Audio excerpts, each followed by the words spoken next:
5, 4, 3, 2, 1, 0.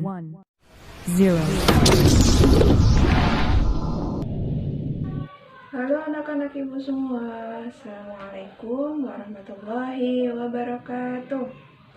Apa kabarnya hari ini nak?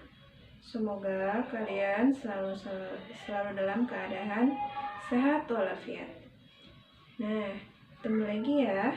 Hari ini adalah pembelajaran keempat, tema 1, subtema 4. Nah, kemarin sudah dijelaskan tentang perkembangbiakan tumbuhan secara alami dan buatan. Lalu yang bagian keduanya adalah tentang perkembangbiakan tanaman biji.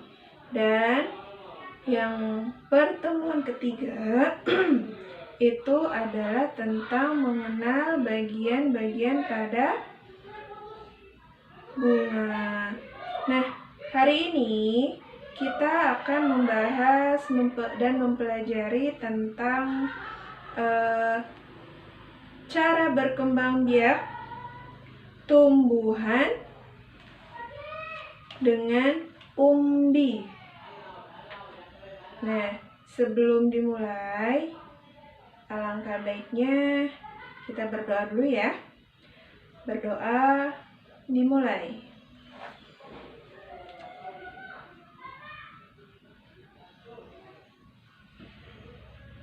Berdoa selesai. Nah,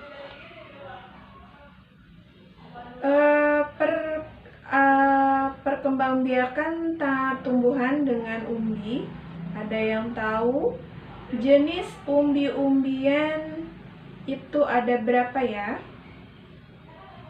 Jenis umbi-umbian itu ada umbi batang, lalu ada umbi lapis, ada umbi akar. Nah, umbi batang ini contohnya apa sih? Kenapa disebut dengan umbi batang? Umbi batang contohnya adalah tanaman kentang, tanaman ubi, itu termasuk umbi batang. Kenapa disebut dengan umbi batang? Karena umbi batang ketika batang itu ditancapkan atau ditanam, itu batangnya membuat dia membesar untuk menyimpan cadangan makanan. Nah, itu disebut dengan umbi batang. Lalu ada umbi lapis. Contoh dari umbi lapis apa ya?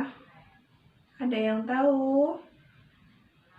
Contoh dari umbi lapis adalah bawang merah, bawang bombay, bawang putih. Nah, itu termasuk salah satu contoh umbi lapis.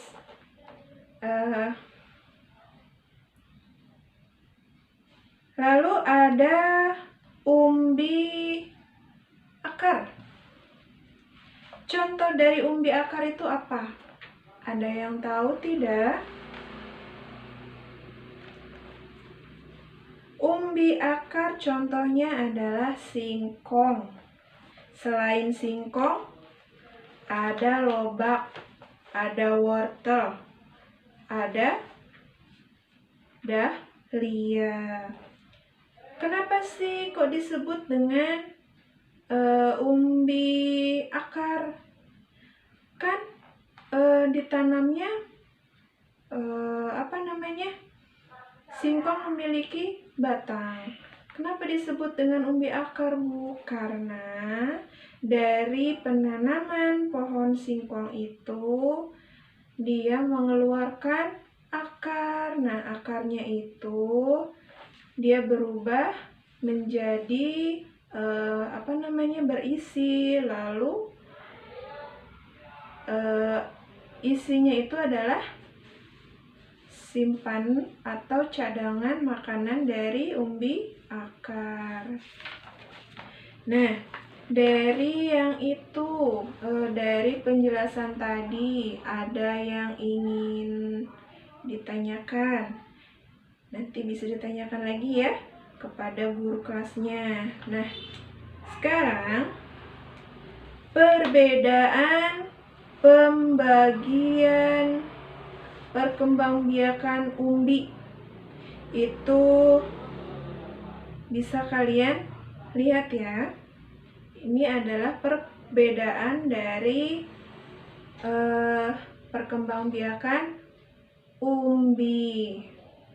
Ada bawang merah, bawang putih. Nah, ini termasuk jenis umbi-umbian apa? Kalian bisa lihat ya. Tanaman umbi-umbian ini bisa kita olah menjadi makanan. Ada yang tahu jenis makanan apa saja yang diolah dari umbi-umbian? Misalnya, umbi lapis, itu bawang merah. Bawang merah bisa jadi makanan apa? Bisa diolah menjadi bawang goreng, bisa untuk menemani penambah makanan supaya makanan itu menjadi enak. Lalu ada umbi batang. Itu kira-kira bisa diolah menjadi makanan apa?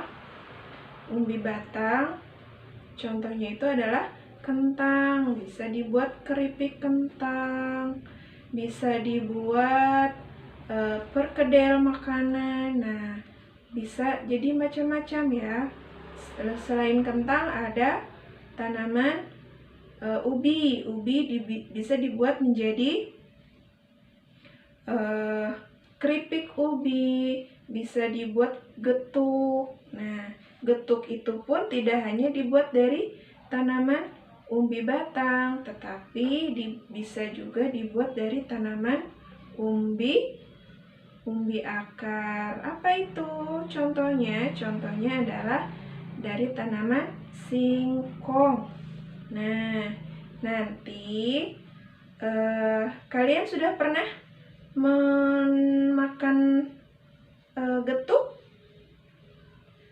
Iya, getuk itu dibuat dari singkong. Lebih banyak yang dikenal ya. Kalau getuk lebih banyak yang dikenal dari tanaman singkong. Nah, berikut adalah contoh pembuatan getuk dari singkong.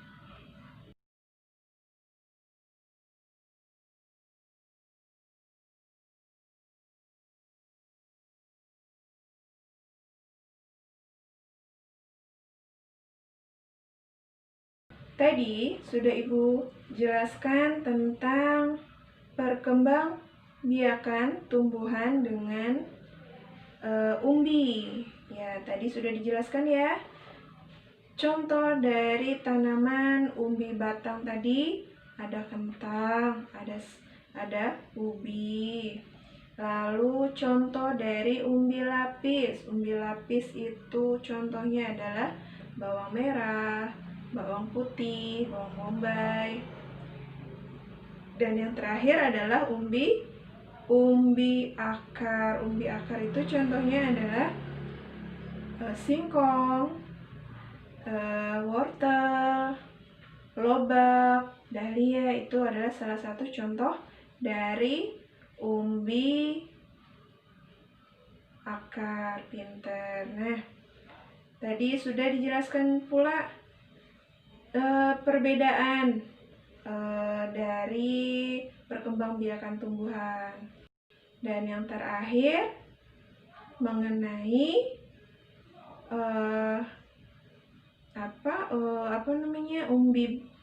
jenis-jenis makanan dari umbi-umbian.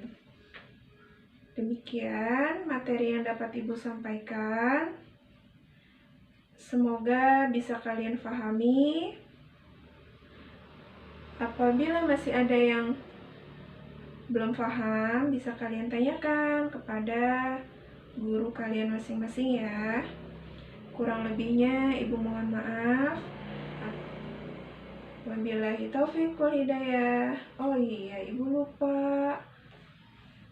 Untuk pembelajaran 4,